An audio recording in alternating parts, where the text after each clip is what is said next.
Lights, camera, action. In a studio where local filmmakers talk to other filmmakers about the inside world of film. Cut. That's not the script. It. We'll fix it in post. Do you wonder how films are produced and what really goes on behind the scenes? Well, stand by. Filmmakers Kevin Munfrey, Victoria V.A. Jones, and Carson Hype Ferguson explain all the details. Right here on It, We Will Fix It in Post podcast.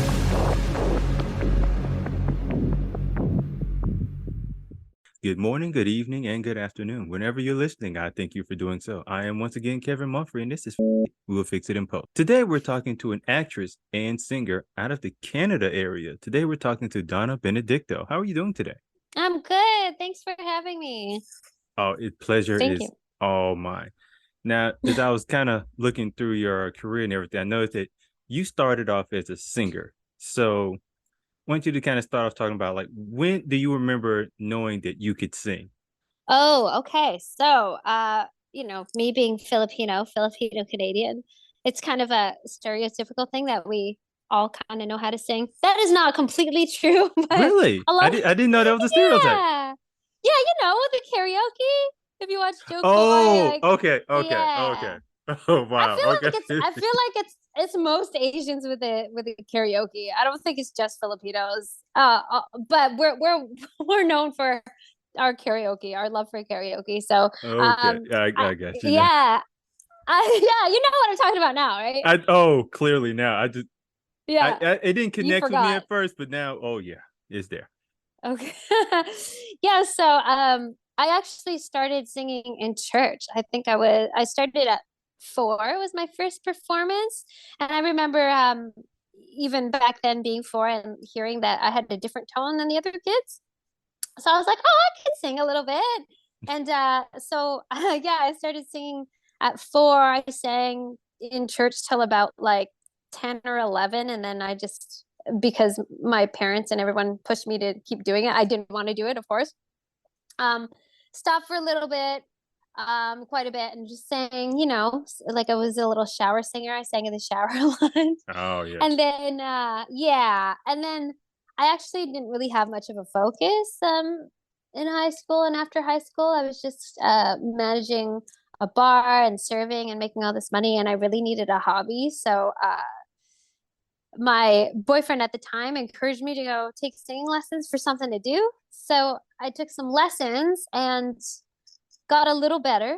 Took lessons probably once a week for a year because I wasn't a great singer back then. I needed the help. I needed the lessons for sure. Okay.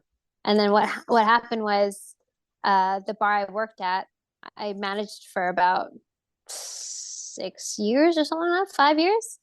So they gave me a show. They let me sing at a staff party as kind of Donna sings now. She's taking singing lessons. And my boss liked it and knew that if he gave me a show that he would pack the bar. So, and they were nice enough to give me a show, even though I wasn't. This show, everybody you worked with was kind of watching you sing?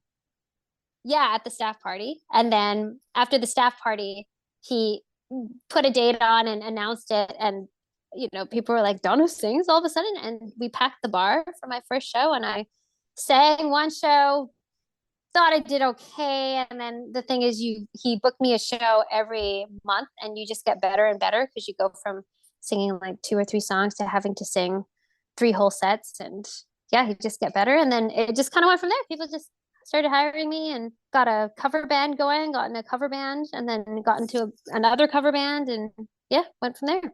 So this staff show, because imagine everybody I worked with watching me do anything would be nerve-wracking. So, like, were you nervous doing that showcase? Oh yeah. When my first couple shows, I was so nervous. Do you know anything about singing? Do you know what vibrato is? Like the shaking of the voice? Oh no. Like, oh, okay. I've heard of that term, but I don't know what it is. Yes, when someone sings and they hold a note and it shakes, like it goes, oh, okay. I had unwanted vibrato because I was shaking so much from nerves. Like I was so nervous. I had vibrato when I was talking, like, "Hi, everyone." I was like, oh my god, it was so bad. I was so nervous. Oh my gosh! Especially the staff party, I had quite a bit to drink, so it was a little more fun. And And because they were all rooting for me, that it was a little easier. But the first show, oh my gosh, I was so nervous. Everyone was like dead quiet out of respect for me, and it was kind of Yeah. awkward because they were It's so almost quiet. worse. Yeah, it Yeah, is almost worse. I've talked to comedians and I go, would you rather be booed or nothing at all? Like, yeah, I'd rather you boo me because silence Yeah, hurts when you're performing anyway, shape or yeah, form. Now, yeah. Oh my God, and that's it. You could how tell did they were you? all nervous for me too. It's like they're rooting for you, but it also makes it almost worse in a sense. I don't know how to, because I think I would rather perform for people that don't know me than people that know me Yeah, my entire life. yeah. No, I feel you. So now, so you've sung, you've been in cover band. Now, at what point did you go from singing to going having an interest in acting? It was when I first got into a cover band. I auditioned for this cover band, and then I had no creative control over what we sang because I could suggest songs that I would like to sing, but the band had a set amount of songs that they knew how to play. And so obviously, so we don't waste those songs, I have to learn those songs. And some of them I really didn't want to sing. Like there's some songs that were not my vibe whatsoever. Like I respect anyone who makes music, but there's nothing that I would enjoy Yeah. singing. And I had to learn them. And I remember complaining to a friend saying like, oh, I just want to make sure this performance comes off good and people can't tell that I don't like this song and whatever. And he suggested that I take some acting classes. He's like, oh, that might help. I'm like, yeah, you know what? Sure. And then I took my first acting class and was hooked. And then it went from there. The acting coach said, I think you could probably do this. I think you would get some work if you want to get started. And I signed with her agent at the time and just snowballed from there. Started booking commercials and etc. It was fun. So this first acting class, Yeah. did you have a kind of perceived notion of what an acting class would be like? No. So acting classes are completely different everywhere. So this was a audition class. So some acting classes that you go to, you act in front of your classmates in person, like with another person as a scene. And audition classes is where you tape yourself on camera, which is, that's what we have to do, especially after the pandemic. We're Yes. always auditioning on tape. So this is when 2013. Yeah. So what we did was we would get scenes to memorize the night before, and then you show up and you just tape yourself. And I had no idea what this was about. Like, really, I just kind of showed up and with my scene memorized, and she's like, "Yeah, okay, so you just go up and do it." And there's a lot to it that we don't need to get into unless you're interested in learning how to act. But I just pretended it was happening to me and just kind of went for it. And I remember it was a really hard scene too. I had to be scared and running into tables because I was talking to this guy. It's a lot of action. Yeah. Yeah. So you have to imagine everything when you're auditioning. So it was very strange, but I did it and it was really fun. And then everybody watches it back afterwards. Now, is that nerve-wracking at all? Oh yeah. Very nerve-wracking. I don't know I don't know what's worse. I think a televised performance would be really nerve-wracking. Like a televised singing performance would be nerve-wracking. But for me, singing in front of a live audience is a lot less nerve-wracking than acting sometimes. Yeah. Acting is a lot of pressure too. The other way around. No, because I feel like when you're singing live in front of a live audience, if you screw up, you could kind of just, they're into the performance of it. They'll just kind of sail over your screw up. But if you're screwing up, like while you're acting, like if you keep screwing up, you're costing them a lot of money. You know what I mean? You know what? Yeah, that's another kind of pressure. Well, that's a lot of people think like, oh yeah, I could act. I could probably act. And then you get on set and there's all the lights and the cameras on you. There's like, I don't know, 50 crew watching and they're all waiting for you to get it right. And then there's silence. They say action and people forget how to talk or what to do with their hands or whatever. That's a lot of pressure. You think about things you don't necessarily think about. Oh, Like for now, I sure. I am one of those people who like if I'm doing something, I'll think about and I have to stop myself from doing it. Like what is my hand supposed to be doing here? Yeah, What I know. how am I walking? Is I walking right? I never care about my walk before in my life until I started acting. Right? But then Like when yeah, but when it's on camera, you're like, oh, am I walking weird? Is my eye twitching? Did yeah, I well, say that right? yeah. I Yeah. like with me doing a lot of audio stuff, I hear my voice in it, which took a while for me to get used to hearing my own voice. Oh, yeah. So yeah, I would cringe at that. I mean, there are even certain things I still kind of cringe at listening to myself, but it took me like maybe a year and a half for me to get used to listening to my own voice. Yeah. So now I haven't gotten to the like I can't watch myself in anything as of yet. I haven't gotten to that point yet, unless it's like really quick. Like if I'm an extra in my own stuff, I can see that. I'm just walking by. Outside of that, I don't want to see myself at all. So that one I'm It still getting used to. Now when they were doing the acting class, I'm kind of picturing in my mind how this would be like. So I'm guessing everyone's watching the scene you do, and it's like a bunch. They'll pause, critique, play. Yep. Pause. Yeah, that sounds like hell. That sounds like It's not for everybody, that's for sure. no. No, it's not. Yeah, so we go. Like, do you remember your first audition? I think I remember my first commercial audition. Commercial auditions are very weird. Oh no, Please elaborate. oh gosh. Because so commercials are only 30 seconds long, usually Yeah. 30 seconds, 40 seconds long, and pretty sure they're 30 seconds long. So sometimes if you watch commercials now, from now on, you'll see this. They'll be like some people will be doing very strange things. I remember this one, I think it was a car commercial. I'm not sure what car. And when you see the commercial, like, okay, that makes sense. But I basically had to stand there and they're like, pretend there's an orb like floating by and you have to, make a face. And then they're like, okay, you're interested in the orb. Okay, it's floating to your right now. And now it's lighting up and making you happy. And then you have to, emote in your face like, wow, like, very, very strange things like that in commercials. Or it'll literally be you driving, pretending to drive in a chair with a director and producers in there and the casting director in there. And so you're pretending to drive on the chair and they're like, okay, look in the rear view. And you have to pretend to look in the rear view. Now look back and smile at your children. Okay. And then, and then like there's a deer walking by. You're like, wow, a deer without, saying anything. So commercial auditions are interesting like that. I've had one audition like that. It was very ad-libby. Oh, okay. It's good So when they can let you ad lib. it can be, but this one wasn't one of those cases because Oh. it was for like a local insurance company. And the guy walked up to me and he's like, I'm sorry to say your family has died. And I'm like, wait, what? What am I supposed to do with this?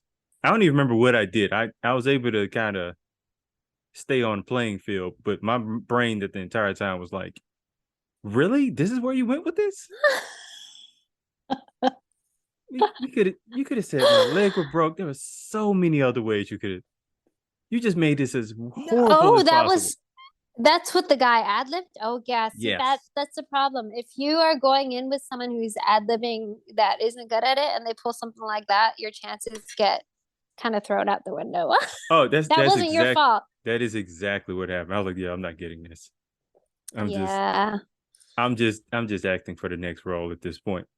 I've This I've had similar I've had similar commercial audition um ad lib mess ups like that now, for sure. now I don't mind ad libbing. It just kind of depends on the circumstances.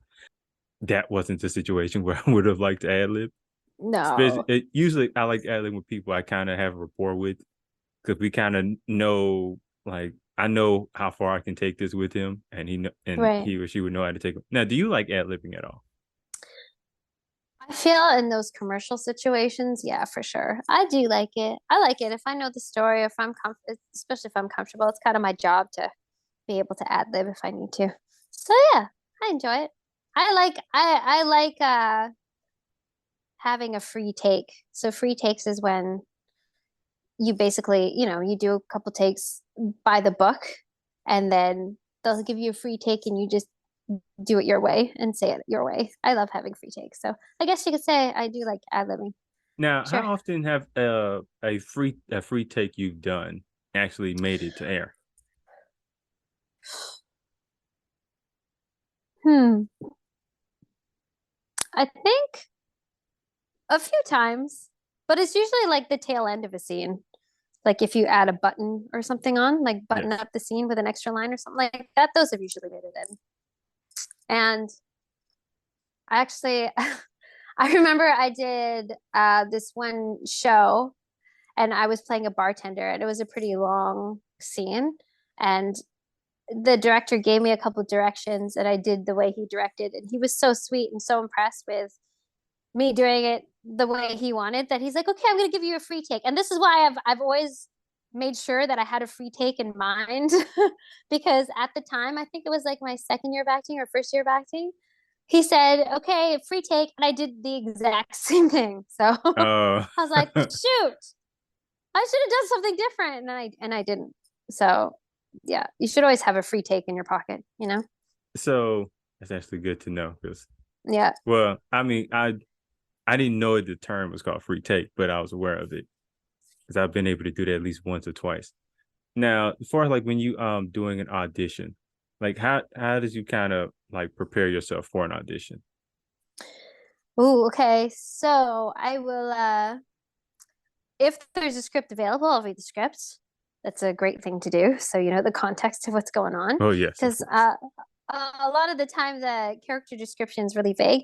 And when it's vague, I just kind of put my own spin on it. And I'll just read the sides over and over and over again until I kind of feel it in my body. And then I start memorizing. Like I'll be pretty memorized by then. And and then kind of block it out in my mind. This is all the night before. And the day of shooting the audition, I'll just go over it over and over again. Have you used Line Learner? That's like the Oh, best app. I heard about that app, It's a really but good app. okay, Throw it no, on because Line it's Learner. because Yeah, if it's I a was doing the old fashioned way. It oh right, right. it it works for commercial stuff, but with stuff with like long monologues, which scare me to death. That that usually has to take a while. Well, yeah, if there's big dialogue, I'll throw it on Line Learner because you could record your lines and the other person's lines in there and time it out and stuff. And I'll just kind of play it while I'm doing the dishes or doing whatever or getting ready and just play it over and over and over again, just so you don't screw up. I mean, because back in the day before the pandemic, you had to know your stuff in person in the room. So that's what I would do. Now, I do it for tapes too. how often now do you now is most of your auditions self tape or do you are you Hmm. still in the room with the director or whoever? No, unfortunately, I had a callback, an in-person callback last year, one. But besides that, no, I really miss the room. I really love being in the room with the director and casting directors. And I know the directors and the casting directors I know now do miss the room as well. Because that's how you can get a sense of who you're going to work with, right? Like you get a sense of Yeah. someone's personality when they walk in the room and their energy and whatnot. So now that we tape everything, you just have to really try and show yourself in the character and in the slate a little bit, I think. Do you feel it's a little more convenient to self tape or could it be a bit of a hindrance?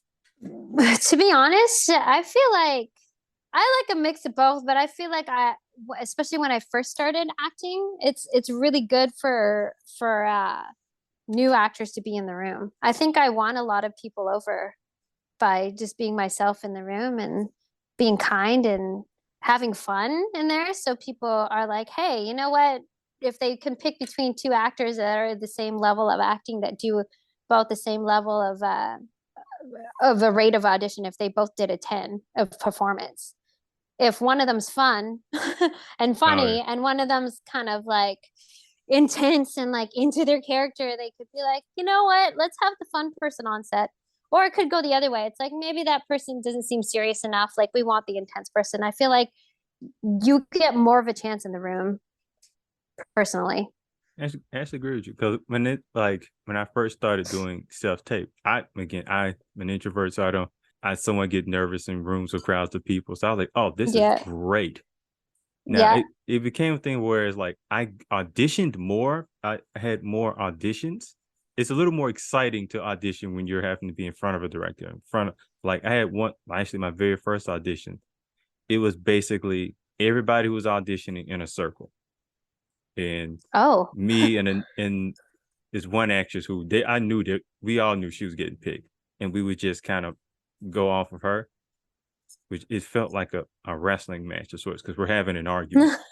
Oh my gosh, you know what? I remember that. I had something, not an argument, but I remember being in the room with like I think 5 girls, and you just had to tell them about your personality. And I was really shy back then. And this was before I had an agent too. I Oh, think yeah, I this sounds was, like a nightmare for me. yeah, it was very weird. And I didn't know what I was doing. I was like, we just start talking about stuff. Okay. Yeah, that can happen too when you're So new. you had to sit there and talk about yourself? Yeah, you have to be like, hey, hi, well, this is what I like to do for hobbies. Because they're trying to buy your energy, Yeah. you Oh, know? that is That's what they're selling, is you're I can selling your talk about energy. other people, but talking about myself is rather it just feels odd. Really? Yeah. Like as soon as people ask me, I mean, especially when I was doing the school, that's terrifying me. It's just talk about yourself for 5 minutes. 5 minutes felt like an hour. Yeah, some Couldn't, people really like talking about themselves, so which I am not one of those people. I don't like writing about me, talking about me, anything. Like even doing a resume is a nightmare for me. So like I don't want to I'll just be too much in my head. Like don't overdo it, don't underdo it. That's And not a fun place to be. no, it's not. No. It's not. But that's mostly what I would do at a self tape because I can look at it, then I'm like, oh, I can do it over. So it'll be almost. I probably won't send the tape until like right at that last minute because I've just been redoing it, doing it, redoing it, doing it. Whereas if I'm doing it live, I'm usually more focused because I'm terrified around all these people. Yeah. And it's a little more energy. So if it's a scene that causes a lot of energy, it's a lot easier for me to project any anger or anything that's high intense because I'm just taking Mm. my nervous energy and I'm just shooting it into whatever this is. And I think that's so useful though, because that's what it's kind of going to be like on set. You're going to be in front of a lot of people. You're going to have a camera right down your face. And sometimes on set, if like, depending on who you're working with, if they don't want to act with you for your coverage, maybe they leave and you're acting with a stand-in or something, like Yes. you really never know. I think it's unfortunate for new actors that don't get that experience because you have to learn how to work with those nerves. Because yeah, you could kill it on a self tape, but because you get to do it over and over and over again, but then you get to set and you have like 3 takes before Yeah. it starts costing a lot of money. Yeah. And people start getting, irritated with you or whatnot. So yeah, I do think it's very valuable that people get some experience in the room just to work with those nerves, just to know what it's like. Because Now, everyone thinks they could do it until you get yeah, on set and there's all that pressure, right? So, there's the difference between the little camera and the big camera. They oh told yeah. me. And And then so there's 3 of them. Sometimes there's 2 of them. Like, and then like yeah. I made the mistake of asking one of the cameramen how much would this camera run you? And it was like, yeah, it's probably like $50,000. I was like, I shouldn't have asked. Yeah. So now every time I see a heavy camera, I'm just like, that's 2 of my cars. Oh yeah. It's probably a bus They're recording right very now. they're very expensive. So you remember like the first set that you were on, your first on set experience?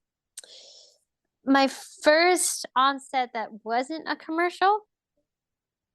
My Yes. first that wasn't a Actually, no. commercial. Start with the commercial. Like, what was that Oh, process like? it was great. I didn't have a talking role, which I was so thankful because everything I just talked to you Yeah. about how like, yeah, you could act in the room. Like I auditioned quite a bit back then. Like my first year, I was auditioning for commercials a lot. This was maybe my 10th or 11th commercial, and I booked it. I remember I booked it pretty early in my career. And I was thinking like, oh my gosh, it's gonna be so much fun. And so talk about anxiety. You get on set and it was a party scene. So there's all these extras, plus the Uh, crew, plus the camera. And all I had to do literally was kind of be talking with this girl, like pretend talking, and then looking at this guy and looking him up and down, like, ugh, what are you doing in my brain? Like I didn't have to say anything. And because the commercials 30 seconds, they are so picky. They make you do take after take after take because they need a lot to choose from. But talk about pressure. I was so nervous just to do that, and I wasn't even saying anything, which thank God I'm so happy that that was my first experience on set, not saying anything, because I knew, yeah. I'm like, holy, if I had to say a whole monologue or something like that on my first booking, I would lose my mind. And I tell a lot of new actors too that say like, oh my gosh, I want these big roles. Why aren't I getting these big roles? Why aren't I auditioning for these big roles? I'm like, because you have to prove yourself first. You Yeah. never know. You could get those big roles and just fluke. Like that actually, it was it my second year of acting? My second year of acting. I got a big audition for a lead in this series, and it was a really good series. And then I got pinned for it. And pin means like you're in the running, like Okay. you're in like maybe the top five. And there was a really big emotional scene. And I remember the tape was, I did a pretty good tape. Oh, obviously, because it got me pinned. And I didn't understand back then that like you can't really recreate what you've done when you do it again in a callback. Yeah. You can't recreate it. You got to do something different. It'll be different. And you have to let it go. And I pretty much bombed that audition. Like, I mean, bombed the callback. So I get a callback, meet the producers. I do the first scene, which they said was great. And the second scene was so emotional. And I could not get there. So they just cut me off. And they're just like, oh no, like, thanks. They didn't even let me finish. So Oh. yeah, because I bombed it. I was too new. And, I remember at the time thinking like I was so upset that I bombed it and like I was so close to getting it. But when I think about it now, if I got that role back then, you know how I was talking about costing people money, they would have Yeah. been so Yeah. frustrated with Yeah. me. That's what I was thinking about. I was not ready because, and it makes sense if you think about it from a casting perspective. Even if that director loved me and whatnot, like I just proved in the audition that I couldn't really do it, you know? So, I mean, they could have let me do it over and over again. They could have kept pushing for me, kept trying for me, but I wasn't experienced enough to be able to carry that kind of emotion, just even in a callback, you know? Yeah. So if I can't do it in a callback, like if you are casting your life story and there's a big emotional scene between like two friends that you remember and like the actors like just can't get it there, you probably wouldn't cast them, you know what I mean? So I totally get it, and I understand that I wasn't ready. And so I tell new actors all the time, like, you're not getting the big stuff yet, and you should probably be happy you're not getting the good stuff yet, because you got to work your way up to it, you know?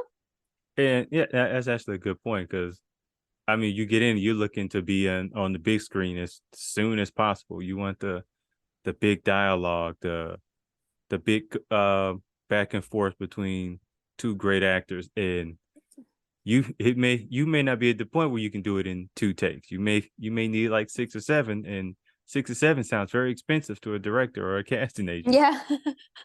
Exactly.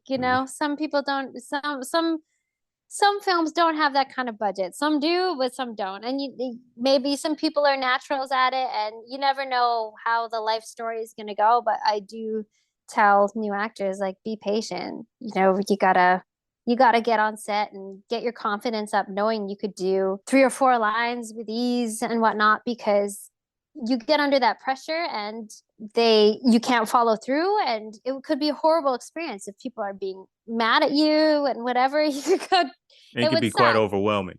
Oh, completely. Like, I just imagine if I got that big role, if I didn't screw up that callback, I could just imagine how it would be like on set. I would be peeing my pants before every scene with that kind of dialogue. And it was like sci-fi dialogue too. Like, I was Oh, not ready. Yeah. talking A Star blessing in Trek. disguise, I guess, So for the yeah, show because and I me. was thinking like if you had gotten that role and gotten on set and bummed, do you think you'd even be acting now? That's the thing. You never know. And you never know with shows too. If you're not doing a good enough job, they could just fire and replace you. Sometimes they have to. They've done it before. Oh So, yeah, white soap operas. See people just yeah. magically disappear, and this They this get like role they is book now being something played by. bigger. Yeah, exactly. So you never know. I have no idea. I would like to think that if I got it, I would just have gotten an acting coach and really worked really hard to do it. It would probably just taken more time than it would Uh, if I got it now, you know? yeah. So you're doing commercials. So what was that first project that wasn't a commercial? Uh it was called Almost Human. And again, it was like a one line and it was great. I was a secretary and I run in after these guys who barge into my boss's office, and it was great. I had one line and I had to act irritated, and again I was so grateful because that set was a big studio set. So that was like in a studio set, they build in a studio, they build all these different types of sets, and I was like so intimidated because they were so cool looking and it was all futuristic and there was a lab and I was in a really nice trailer. It was my first trailer experience. Like, oh my gosh, it You was had your own amazing. trailer. Yeah. Well, they kind of divvy up the trailers. It was part of a trailer. That makes sense? Oh yeah. Yeah. I Well, can't for the remember all sake the of this, terms. we're gonna say your own trailer. Yeah, sure, sure, sure, sure. Because And from doing commercial and doing okay, you can dress here. You have your own spot. yeah, you have your own spot, and it had like a recliner and a little Oh, fireplace for yeah, it was for a small role. I was I'm really imagining shocked. you took like a lot of pictures of this. Oh, I did. I did. Back then, 2013, I put it on the Instagram. Me and the recliners, like, I could get used to this. Or whatever. So like it wasn't something I would normally do. That the one time I was really taking photos, I wasn't on a trailer, but it was like the on-set food. Oh my goodness. Yeah. So So everyone who has followed me on Instagram, I've been known for posting my on-set food. Because I oh, was so you do so this? overwhelmed. Oh my God, I love food so much. And when I first got onto set and seeing like crafty and catering, so Yeah, the yeah. crafty that has the food available for you at all times, and like before the pandemic, they just laid it out. There's protein bars and chips and donuts and crackers and sandwiches and veggies and like Costco snacks. They all had it laid out, and the bigger shows had like a lot of food. And then there's the catering who serves the hot food, and Oh you get yeah. breakfast, and then I didn't get the some of breakfast, but I oh man, the breakfast, and then the lunch, like the dinner lunches, the higher budget shows would have. Oh my gosh, what show was that? I can't remember now. Was it Supernatural? Supernatural's catering was insane. They had a table of desserts. They had a table of salads. They had a table for like shakes. Same with yeah, all the bigger budget yep. shows had insane catering. And I would eat so much. I would eat and eat and eat and eat. I still do. So I was next to like on the show Nashville, and again, yeah, I remember they had all the snacks and everything. I was like, okay, I thought that was it. So I was like, cool, I can just eat these little Tootsie Rolls and drinks over there. And they're like, oh yeah, we're gonna have lunch, and I saw they had this like chicken breast, and they put asparagus in it, and I was like, you don't eat this, you take pictures of it. Like this is art. Like and you couldn't Oh, even this taste the asparagus. oh man. Like I This hugged the one chef. oh right? Did you? I There did because was I've never ate like that before. oh my goodness. There if I'm on set for more than a few days, well, I know quite a few handful of caterers in Vancouver, New York. But they because they know I like food, they'll like set They aside really some show things for out. me. Yeah, they show out. They really show out. And this if you get on set for some of the show's last days, like if I had a couple days on this one show, but my days were at the end of their days.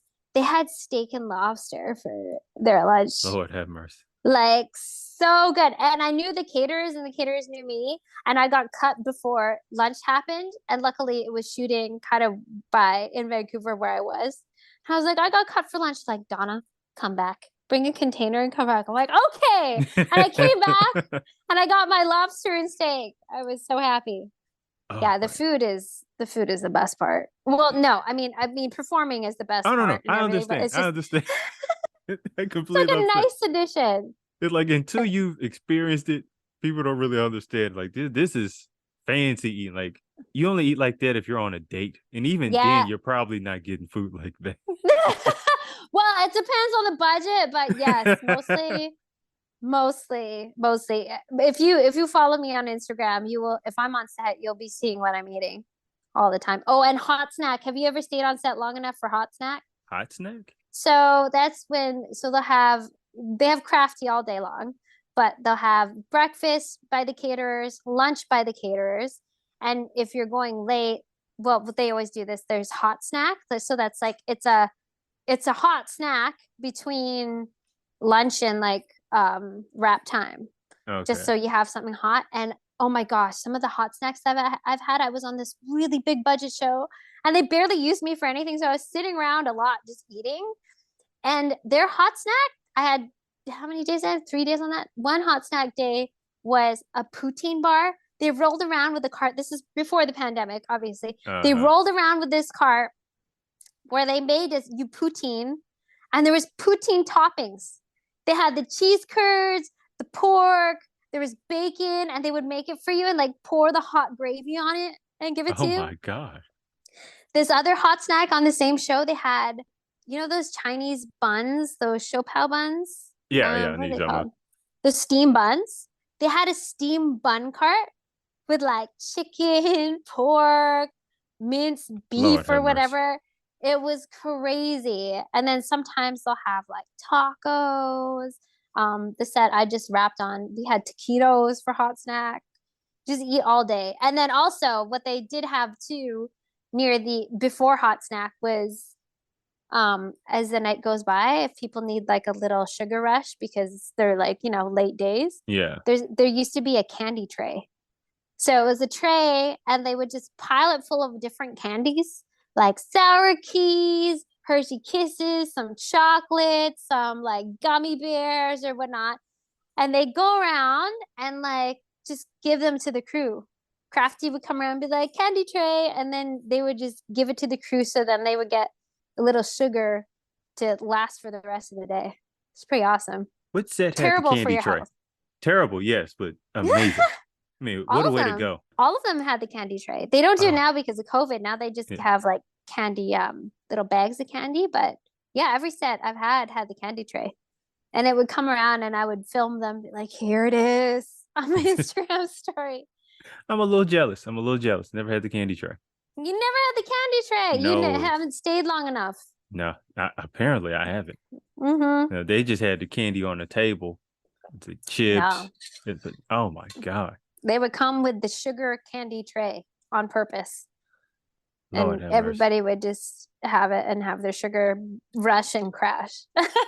Oh, It was great yeah. though. I don't think what made that worse. Like I'm in Tennessee, so we're big on barbecue. They had like a Mm. barbecue tray. Oh, we'd be done for. Oh man, we would be done for. we would be all done for. I'd have to run straight to the gym afterwards. Well, so this is the thing. There was this one show that I had a recurring role on, and I was gonna see. I was like, you know what? I'm gonna work out really hard and see if like I could eat whatever I want. You can't out train a bad diet. I worked out so hard after set every Yeah. day, and I still gained weight and got puffy and whatever from eating all that candy and sodium and just all the free food. It was so good though. I could in my 20s. Oh, it would just disappear. I Yeah. turned 30 and it was like, no, we're here now, buddy. Yeah, you can't do it anymore. So, Metabolism won't let oh no, you. no, no. My metabolism is barely hanging on now. I So, feel you. so you were talking about he had a recurring role. What series was that? That was Supergirl. Supergirl. Supergirl. Yeah. So how does necessarily that work? Because do they just call you and see what days you're free? Yeah, basically they'll call your agent and be like, "Hey, we wrote Donna in for this next episode. These are the dates." And you're like, "Okay, here I am." They That's just how it works. so because in my mind I thought like, okay, they have the season out, it was already written out, and they would be like you would know like months at a time. But I guess this Oh no. No, no, no, no. that's not happening. Everything acting is last minute. Your schedule, your call times, like All of it, yeah. everything's last minute. I remember I got this one lead role, I think because the lead they originally had dropped out because they scheduling issues. I'm not sure. But I got it. I learned that I got it. We had a table and 2 days before shooting, a full lead role, like a full TV movie. And then we had one table read and then we started shooting. I had 2 days notice. So sometimes you don't even know. You just have to be able to do it. So it's like you always have to be ready. Oh yeah. Speaking of always being ready, so I know you've done a bunch of Hallmark movies too. And I had one experience as a Hallmark movie, and experience I was an extra, obviously, but so in my experience, we was waiting for maybe 4 hours. And then they're Mm-hmm. like, everybody's ready. And I'm like, oh, okay. So they said, look, when you get up here, you're just gonna walk to the hall and then walk back. So I'm thinking, okay, they're gonna set up, get ready, we're gonna do a run maybe one or two times, then shoot. I get up there, action. Okay. I gotta go now. So they didn't use the first take, so they did like two more takes, and then it went to the next scene. But I didn't realize how. So I don't know. That was just the film I worked on. But are they really quick at shooting these type of films? It really depends what's happening. For Hallmark and TV movies, they usually have 13 to 15 to 17 days to shoot, so they move pretty quick. They do move they do move pretty quick. And it also really depends on what's being needed. Sometimes I'll be like thinking that I have 2 hours to wait before I'm called up, but something's been moved around. They're like, we need you immediately. I'm like, oh, okay. Didn't have time to run my lines. Like, time to go. It really all depends because sometimes they'll be setting up something for one shot and then they're like, okay, no, we're losing that light. We'll use that for another day. We'll move that to another day. Or we'll have to relight that later. Let's shoot this other scene right now. And then there's a scramble to get everyone on set and everyone ready. So yeah, you just always have to be ready. You So really never know. so it wasn't just me who went through that. I just glad it wasn't just me who just like what? Oh no, no, no. There's a lot of last minute changes. There's this one movie that I was on that because we're shooting in Canada and it was supposed to be a summer movie, but lo and behold, there was snow in February for whatever reason. And there was a lot of outdoor scenes for this movie. And unfortunately, they couldn't shoot most of the outdoor scenes because it was snowing. And it's supposed to be in the summer. We're all in t-shirts and whatever. And you could clearly see there's snow outside. So it was not in wherever it was supposed to be set to. So I was finishing up this one scene and the director comes over. She wrote it too. And she said, hey, any chance that if I wrote a scene for you, we could shoot it right after the scene because we Whoa. actually, yeah, she said we're 8 minutes short in this movie because they didn't shoot any outdoor scenes because it was snowing. Yeah. And what am I going to say? No. And she asked if I could have most of the dialogue because I was a supporting role and the lead had so much dialogue in the movie already. Like for her to memorize that was going to be really hard. And I was like, okay. So while we were shooting, finishing the scene that we were just doing, they're writing another scene for me. And then basically they tore down the set. I had to change. And while they're setting up for the next scene that she just wrote, I had to sit there and memorize for maybe like 15 to 20 minutes. And I got to Oh. set and they knew like I'm like sorry I'm gonna do my best guys, I'm gonna do my best, I'm gonna call for a line. They're like, no, we got you, we understand, we know. I did it. You just have to do it. So So yeah. from that new dialogue that was being written, from the time they got done being written for the time you got on set, was like 20 minutes? No, they were writing it while I was finished shooting the other scene we were doing. So Oh, I was okay. in the yeah, I was doing this one scene and you know how they have different setups for one scene? Yes. While they were setting up like the next setup, that's when I was asked like, hey, can you do if we write Oh. you another scene, can you I'm like, yeah, okay. So that we finished doing the setups for that scene while they were writing it, and Ooh. then I had to go memorize it. Yeah, So this kind it of turned out reminds. great though. I would hope so. Yeah, Uh, it turned out but it great. what it reminds me of, and I don't know if they have this in Canada. It's called a 48-hour film festival, where you have to like you Shoot and then edit. Oh yeah, we have that shoot, 48 hours here. yeah, and all got to be done in like 2 days, like Mm-hmm. a weekend, Yep. which can be fun and horrifying at the same time. But it's kind of how I got my start out acting in these 48-hour film festivals. But when you're done, like you almost need like the Monday and Tuesday afterwards to To rest. recover. Oh yeah. Yes, yes, that's what that reminds me of. So I guess something like that would be kind of a good jump start into how things you could deal with in this industry can be like. Oh yeah, totally. It's kind of don't get into the film if industry if you're looking for stability, really. Unless like, I mean, especially as an I hate how actor, right you are. But you can't be expecting it. You may live the life of your dreams, but you're not going to be knowing what your schedule is really ever. so how do you Mm. like time management wise? How do you kind of set aside time for yourself? Or like maybe take a vacation or a staycation or something like that. Or you just kind of have a life for yourself.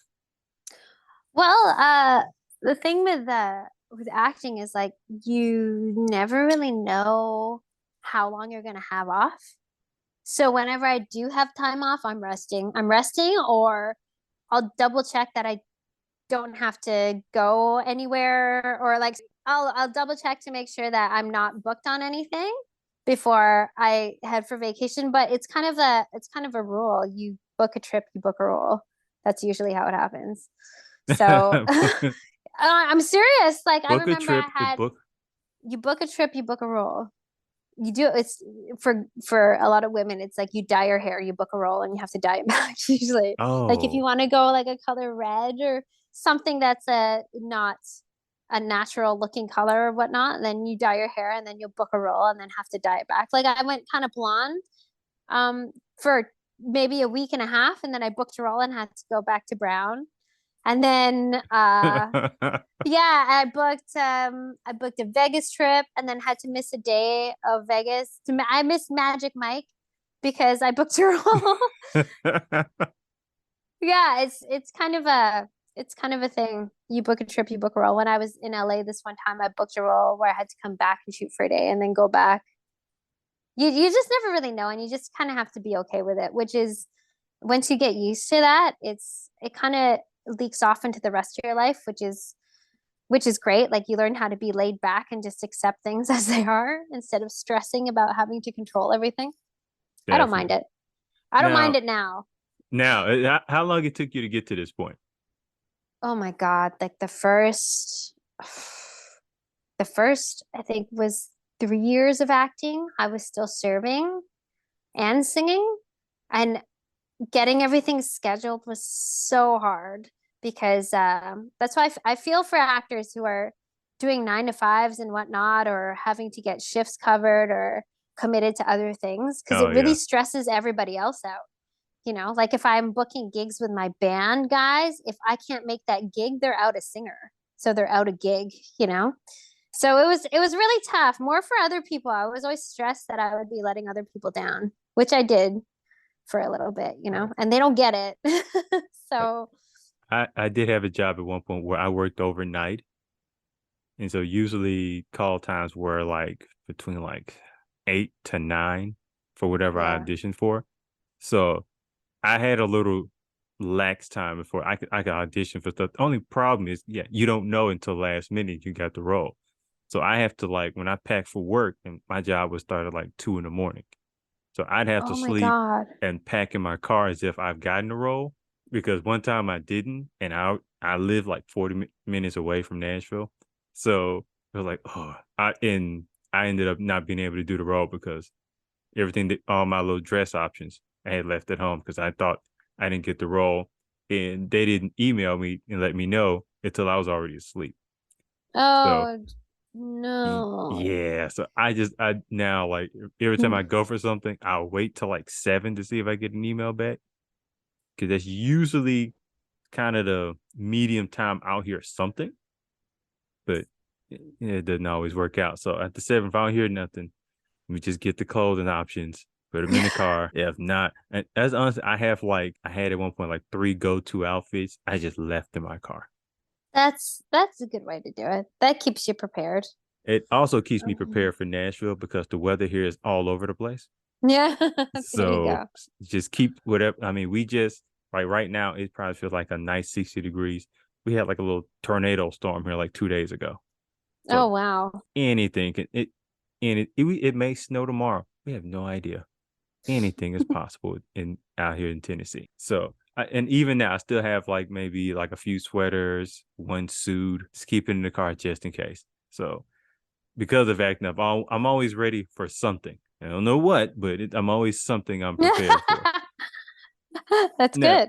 now, how much of what you do, like stuff you work on, is in Canada, and how much of it you do is in America? Oh, I'd say it's mostly American so far. Um, yeah, a lot of American companies shoot here. Have I been on any actual Canadian shows? I think some of the Canadian shows that I've been on have sort of leaked over to the US, so they're technically So that happens a US. lot. Oh yeah, yeah. Because a lot of the productions that shoot here are American. They get the tax cuts or whatever it is. It's a little cheaper to shoot So here, I think, than LA. it's cheaper to shoot in that's actually why they starting to shoot stuff here in Tennessee as well. Mm-hmm. So they going everywhere but California now. Yeah, Atlanta too. There's a lot of Oh, productions in Atlanta. oh, I'm fully aware of Atlanta and their Yeah. traffic. I mean, And they're I trying. oh, it's like traffic is bad here in Nashville, but it's like moderately bad. In Atlanta, like if you got to be somewhere at 7, you need to be gone by like 5:45 Oh, because at geez. 6 you're standing still. Oh, Like man. I have a family member who lives out there. She said she has like a 15-minute window from when she gets off to work to when she gets needs to be on the highway because her 40-minute drive could be a 2-hour drive. Oh my God. So it's I'm considering the making a move out there, but also Tennessee is kind of a growing film market in and of itself. Like the show actually is called Nashville was filmed out here, and that's kind of how I got my start. Mm-hmm. And they've been filming other faith-based films. They do a few Hallmark films, but it's kind of growing here, so I'm kind of sticking it out, trying to see how it goes. Because like I've already made a little name for myself out here, not so much. It's kind of hard to kind of get into stuff in Atlanta unless you live out there. So, Yeah. so I'm weighing my options, but from where I'm at to Atlanta, it's literally like a 3-hour drive. So if I get something, I just make the drive. I don't mind the drive. So it's not like it's Yeah. 6 hours out. And then they're doing stuff in New Orleans, which is I think it's like 6 7 hours. But I haven't technically am allergic to New Orleans. I went there once and I got sick the entire time. Oh no. As soon Why do as you think that is? I think it was more for seasickness. I think. Oh, boo. Yeah, so as soon as I left, I felt great. I was like, yeah. I tell so every time I talk to a doctor and they ask me about allergies, I say New Orleans. You said like most of which you film out in Canada, but they show up in America. Now, Mm-hmm. when I was first introduced to you and I saw your headshot, I was like, I've seen her in something. I may have seen her. Probably. Yeah, I definitely seen you in Probably. Supergirl and like 2 other things. And I was looking at your IMDb, like, okay, I've seen that. I've seen her there. So do you kind of see do you get recognized often or at all? I find that people are kind of recognize me just the way you have. They're like, I think I've seen you on something. I think I've seen you. And actually in Vancouver, because the club I used to sing at is really popular and it was really big. And a lot of people it's a place to drink. So a lot of people are quite drunk in there and they'll Oh. recognize I feel like a lot of people know me from there. They just look at me, they're like, I feel like I know you from somewhere. I'm like, is it the Roxy? Because it's probably that. And they're like, yeah, I've been to the Roxy. I'm like, oh, it's probably that. It's that or like I've shown up on a show they watch or something like that. But yeah, that's how I usually get recognized. I've gotten like some of the people who like Hallmark or like Yes. the rom-coms. Yes. Usually I've shown up in quite a few of those. So they know me from that too. I Now, love Hallmarkies are the most wholesome fans. They're so cute. now let me like, what do you like about doing Hallmark films? I like how they're just so sweet. They're really sweet, you know? Like a Yeah. lot of people might say they're predictable, but I feel like it's kind of a safety watch. You know you're gonna feel good watching that there's gonna be a cute romance and you get to go, "Aw," in a Yeah. couple of those movies, you know? And yeah, every one of those that I've shot have been so much fun. Now, before you started shooting rom-coms, were you a watcher of them? No, actually, I didn't know. I didn't have a TV for a long time, so I didn't really know about the Hallmark Network until I started acting. And I was like, "Oh, what is this?" Like this is and then once I started telling people I was auditioning for them or gonna be in them, I didn't realize that I knew so many Hallmark fans. We never really talked about it until I started being it. And they're like, "Oh my gosh, I love those movies." I'm like, "Really?" So yeah, I didn't really know about the networks that are Lifetime. Like I think I remember maybe watching some when I was a kid when my parents had TV, So but yeah, for me it was like the Lifetime movies, and it would be like what my mother watched. And for guys, we would say, "Oh, if your lady or your parents watching a Lifetime movie, it's time for you to leave the room yeah, because she's gonna be mad at you about something. she's gonna Whoever's be in this film, mad. yeah." So my mother's watching a Lifetime movie. Yeah, it's time for me to go outside and find something else to do. Yeah, because the guys are always up to no good. The Yeah. the one the one I led a Hallmark movie where literally everything that could happen to my character happened. I was I'm serious. My best friend cut the brakes on my car because she was obsessed with my family and wanted my family. And so I was in a coma and she was sleeping with my husband. They were having an affair while I was in a coma. And then I had to rehabilitate from the coma and learn how to walk again. And then when I learned how to walk again, she was right in there with my family. And then she tried to kill me and then like lit my house on Wait, this fire. was a Hallmark movie? This is a Lifetime Okay, movie. okay. This makes more sense. I was like, "Ooh, Lord." I know, Lifetime movie, everything Oh happens. yeah, I was like, And then "This must and have been then she tried Hallmark Plus." I didn't know what was. yeah, no, and then she tried to kill my mom, and then my mom was in the hospital, and then she shot my husband, and then I find out she's seeing my husband, and then she drugged me, and then we fought on the beach. She kidnapped my kid. It was crazy. The tweets, you know how sometimes there'll be live tweets when Yeah. there's a Hallmark or a Lifetime Yes. airing? The live tweets for that Hallmark was, damn, this hospital better be giving this family a family discount. Everybody's in there.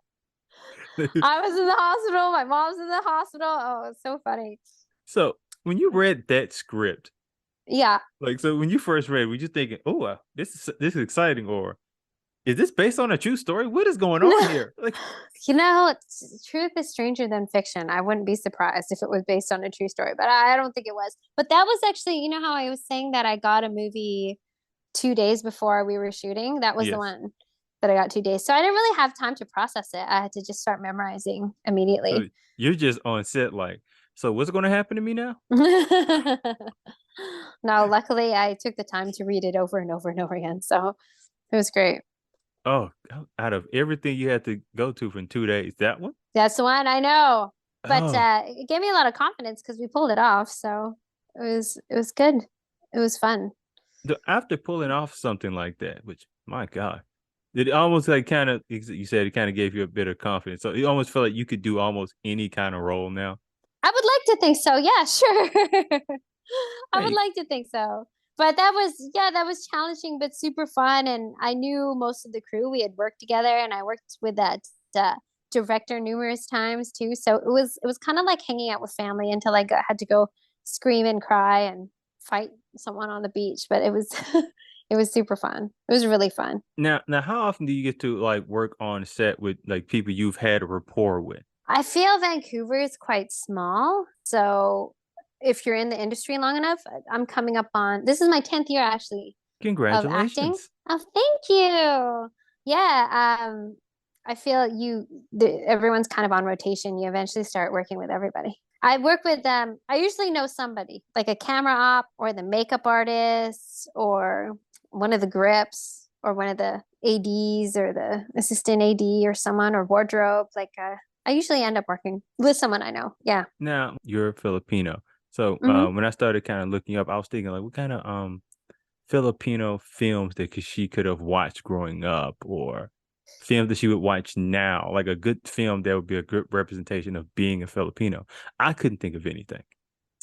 So Yeah, there's not much out there, to be honest. There's a couple things, but there's not much out there, unfortunately. And yeah, I've one of the main reasons I want to keep acting and I never quit was because I feel like growing up, being a person of color, like a dark-skinned Asian, we never really saw ourselves on TV. Do you remember Wayne's World? Tia Carrere? I remember seeing her on TV for the first time. I was like, oh my gosh, she's like us, she's like me. And that was maybe growing up the one Asian representation that like I could relate to because she wasn't, they weren't playing her off as specifically Chinese or Japanese. she was just a person. She was just a person that was also a love interest, a serious love interest too, Now, Besides, how important for you to see her? well, I think it's so important for kids to see themselves on TV as something other than a stereotypical whatever it is related to their race. It was so important because it helps your imagination as a child to be like, oh, I could do that. I could be a hero too. I could be kind to people like that. I could, if it was Tia Carrere, I'm like, whoa, she plays the bass. She plays the bass and she's not being forced by her parents to play violin or or be a nurse or whatever. She's playing the bass and she's singing and that's just from watching a show. And then when you think about like where she is, it's like, oh, she auditioned for that. They hired her. I feel representation is so important for kids and teenagers and just like people in general. So it just helps your imagination go to places where it wouldn't go about yourself and where you can see yourself. Because unfortunately, like if kids don't see themselves as like superheroes, like Yeah. sometimes maybe you don't think like you could be kind of a hero in your own life if you're not influenced, but like all these white people are. How come all the blonde people get to be the heroes and the love interests? Like romance should be for everybody. How come heroism can only be for those people or the specific martial arts people? Like Yeah. if you're Japanese, you could be a superhero because you know kung fu or whatnot. It's like, well, what about Cambodians? What about the Lao? What about everybody else? I feel it is so important. You have to, especially growing up, kids need to see themselves as lead roles because yeah, sure, some lead roles are a little crazy or whatnot, but the whole storyline of how a main character is struggling, dips down, goes to rock bottom, and comes back up and makes amends with people or overcomes obstacles. That is so important for people, kids, and just people in general to see themselves doing. It influences people. I never thought I could be a princess because all the princesses were white when I was growing up. Yeah. It wasn't fair. So that's one of the main reasons why I like, even when you're struggling acting, like you have to keep going, especially for me, because I don't see Filipinos on TV often enough. And there's some like, half Asian or half colored people have their own struggles as, being Yeah. half Asian or half Filipino, but a lot of people on TV that are supposed to be repping us are kind of white passing. Yeah. And I feel like there isn't enough of us full Filipino people on TV to like show out. You know what I mean? Now, I always thought a good way of doing that is a show that's almost like a family-based show. Mhm. Almost like an example I think of like a Family Matters. Because everyone can kind of gravitate towards a family. Yeah. And then within the family, you can put different people in different personalities that will go through different, I'll use Filipinos for this example, different aspects of what a Filipino male may go through in growing up as a child, or a Filipino young lady growing up, or what do Filipino parents go through? Yeah. As they're immigrants and they're in America. What do they grow through in their everyday life? And usually kind of putting the basis of the family and building the show off that is a great way for far as with film or television to humanize them and go and see other people go, oh, you go through that too? Oh, I do that as well. Oh, y'all do that? Oh, y'all cook that? Oh, that's great. I may actually try that. Yeah, well, there was the first lead I got was a TV movie, and it's not on Hallmark. Where even is that? Tubi, I think it is. But I remember auditioning and thinking like there was no way that they were gonna cast me because they had to cast family around me, and in Vancouver especially. I'm not sure about LA or other areas, but there aren't any older Filipino actors here, and the problem is like why would any of them think they could be successful trying to be an actor when there's none of us on TV, so no one's Yeah. training and no one's getting good, no one's going to class. So it's hard to find family to cast around me, like a mom or a dad. But then I booked it, and the producers were so sweet. They called me and they said, like, what are we going to do? Are we going to say you're adopted? Because the father and mother had quite a few lines. Like they had significant roles in the movie, and you can't just get a new actor. You can't just pull a Filipino mom off the Yeah. street and be like, hey, can you act? Because it was quite a bit of dialogue. And you know how we were talking about if you've never acted before, you come on a set and you have And that's a huge big, set. Yeah. yeah. So what we did was we agreed to, I was just like, just put a family together, and we won't acknowledge that I'm Filipino or anybody's anything. And we'll just say we're a family. We're an American family. And so my sister was half Japanese, half Italian. My dad was Spanish, and my mom was Japanese. And it worked. Like we were just a family, and that's what sometimes you just have to do. It shouldn't be important like what nationality we are, what culture we come from. We're just if it's in a movie, it's a movie. It's make believe, Yeah. but like we all kind of look alike. Not even look alike, but like, hey, we're a family. Look like you could be a family. Yeah. So I think that's progressive in its own way. And I thought that was great. You brought up too, because I was going to ask you, like, with all these different streaming services, like Netflix, Tubi, HBO, do you see a bit of change in that they're more opening to it? Oh yeah. Definitely. It's changing slowly. It is. It's unfortunately always slow. It's always slow, but it is, I hope I see it in my lifetime where you can turn on a network and the variety will be there, that there'll be all kinds of people in like the trailers and whatnot. It's getting there, but I hope it happens in my lifetime, that it doesn't really matter, but we still got to work up to it. Have you thought about writing something yourself that would kind of talk I about have. that? I'm not that great of a writer though, so I write with people for sure. But yeah, it's definitely been on my mind to write some projects in.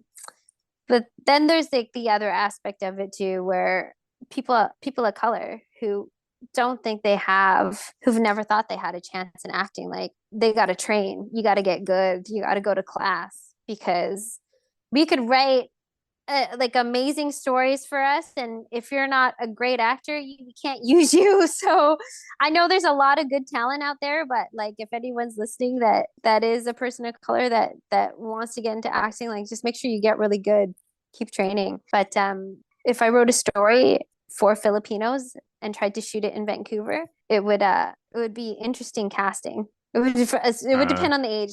There's a good younger generation of us coming up for sure. But my the age fact are that older. you brought up that there's not a lot of older people who seen themselves, so they never even thought about acting. So when you got into acting, how did your family take it? I kind of broke them in with the singing, because of course they wanted me to they would rather me have been a doctor or whatever when I first started. Yeah. But my parents knew, they could tell I wasn't a studious student. I was I was off like socializing. It was just not important to me. School is You were not just important to there. me. Oh yeah. I was barely there. I was skipping all the time. So my parents were just like hoping I focused on something, and I did so many years of serving and I was making decent money serving and as you do. But once I started singing, they just saw how passionate I was about it and were actually quite surprised. I was kind of surprised that they were so supportive, but they did support me. They did. They're like, "Oh yeah, great." But as long as I had another job, and then when I started acting, like they were supportive, but I didn't think that they would be um as supportive as they were. I mean, I know I know the talks of it, like, my mom's friends would always be like, "Donna, why is she's acting now because she's young? What happens when she's older?" Like, but it is what it is. You get the support in your Yeah. face anyway.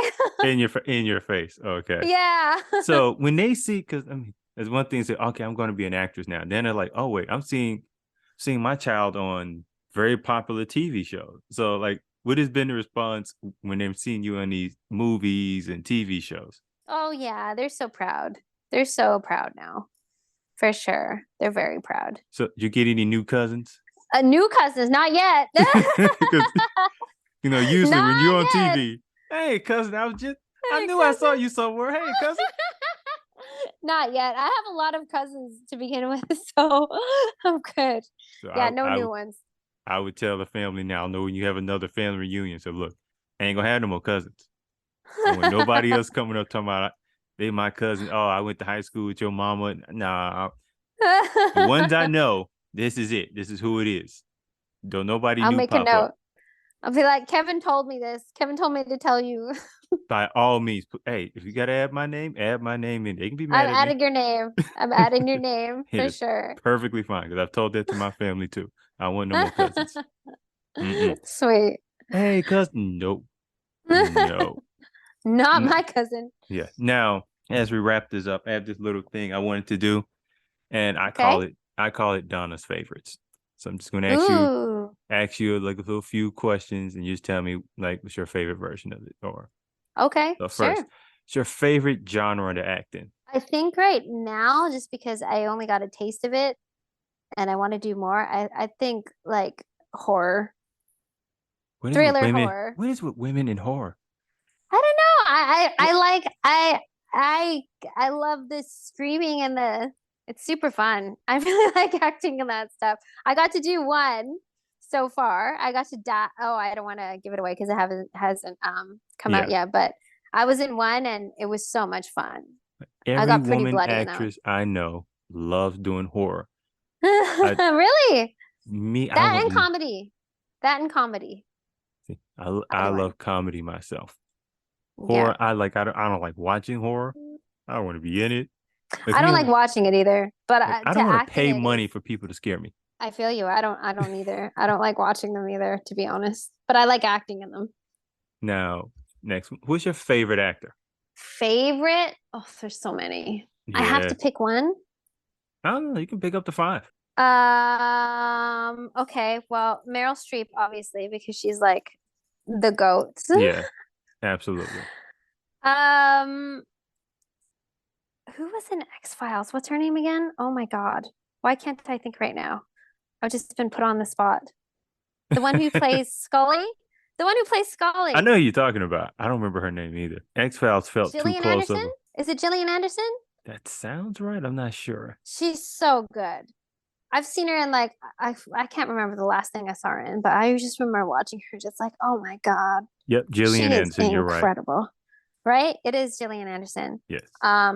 And my new obsession, Zendaya. Oh my God, she's so good. I love watching her. I love watching her. I like watching Kate Winslet too. Oh, And who else? Yeah. Who else do I like watching? I like watching so many. I can't pick a favorite. Those so are you maybe almost like to pick. You like to pick some kind of. You kind of pick something out of all these actors that you kind of like. yeah, Or- because I could watch the girl in friggin' The Last of Us is incredible. Like I pick favorites as I go. You know what I mean? Do you know Yeah, have you been watching The Last of Us? I just started watching it. Oh my gosh, she's incredible. She was incredible in Game of Thrones too. There's just so many good actors. They're all so great. Now, what's your favorite song to sing? My favorite song to sing. Okay, it depends. Because at the Roxy, they like rock. And Mhm. whenever I sing Sweet Child of Mine, like it gets everyone going. So Sweet Child of Mine by Guns N' Roses is one of them. I also like singing We Found Love by Rihanna. That's one of my favorites Oh to yeah. sing. Also, Florence and the Machine. What's it called? The happiness hit her like a train from I a think I've heard that one. train. Dog Days. Dog. Dog Days Are Over. That's a good one to sing. What else is a fun? What else? Oh, obviously Whitney. What am I thinking? Whitney Houston. I want to dance with somebody. That's my Oh. top. What am I thinking? That is the top. That is my number one. So when I look at cover songs, I Mhm. tend not to look at people that sing Whitney because it's either it's Whitney and Michael and Mariah. Those are my three. I just don't look because it's either Oh, when I go through that YouTube and look at them, it's either really good or oh my God, why did you post this? well, see, you asked what I like to sing, No, yeah, not yeah, what I yeah. think other people like. No, no, no. I feel you. I feel you. It just when you said Whitney, my mind went to the last time I saw someone sing Whitney. They were drunk, so you can Oh, imagine. yeah, no. As long as they're And having fun. If it's karaoke, if they're oh, they having had fun, fun, it's but I was okay. like, so I hope y'all don't remember this tomorrow. Now, Yeah, Whitney's my top for sure. so now we've talked about on-set food. Now, can you think of your favorite on-set meal? Favorite on-set meal? I think it was that lobster day for sure. And it was Northwest Fresh Catering. I'm pretty sure it was them. Northwest Fresh Catering. Yeah, it was them. It was that lobster. That lobster was so good. It was lobster and steak. It was That sick. It was so good. sounds like a good choice to me. Oh yeah. Now, last one. Favorite character you've played? Favorite character I played? I think just because it was so much fun. I didn't have much to say, but it was the one in the horror one, and it was Sandy. She was a meth addict, and it was super fun. Wow. Yeah.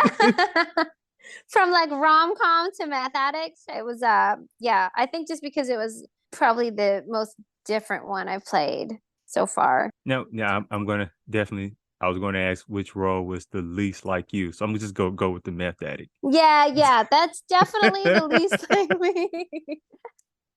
Definitely the least like me. You go. So, last question I kind of like to ask actors is, why do you love what you do? I think it's also linked to singing.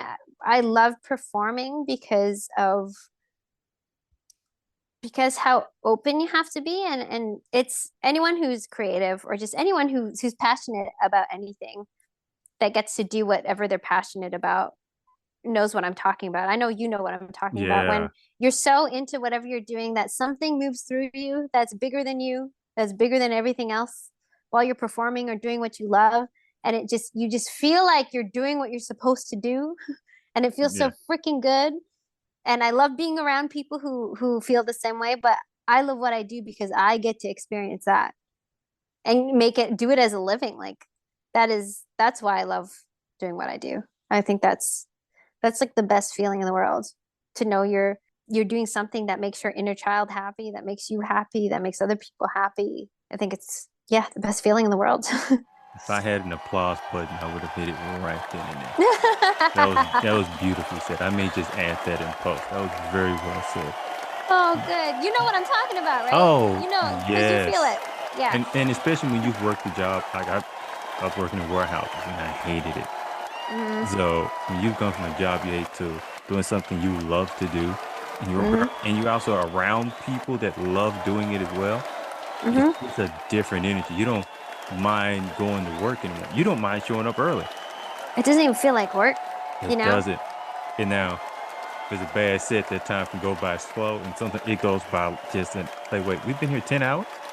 Yep. I tend to love those situations where it's like someone has to remind me, yo, we came in here at 5 a.m. It's 9 p.m. now. When And then did there's that always, happen? and I love being the positive person to remind everybody, like, we just made something amazing, guys. Like, yeah, you know what? did. It was all worth it. It's always worth it. Absolutely. Well, Donna, thank you for taking time out to speak to me today. It has been an absolute pleasure. Aw. Thanks for having me. That was so much fun. You're a hell of a lot of fun. I try to be. You don't have to try. It's all good. So once again, I am Kevin Mumphrey. This is We Will Fix It in Post, and that is a wrap.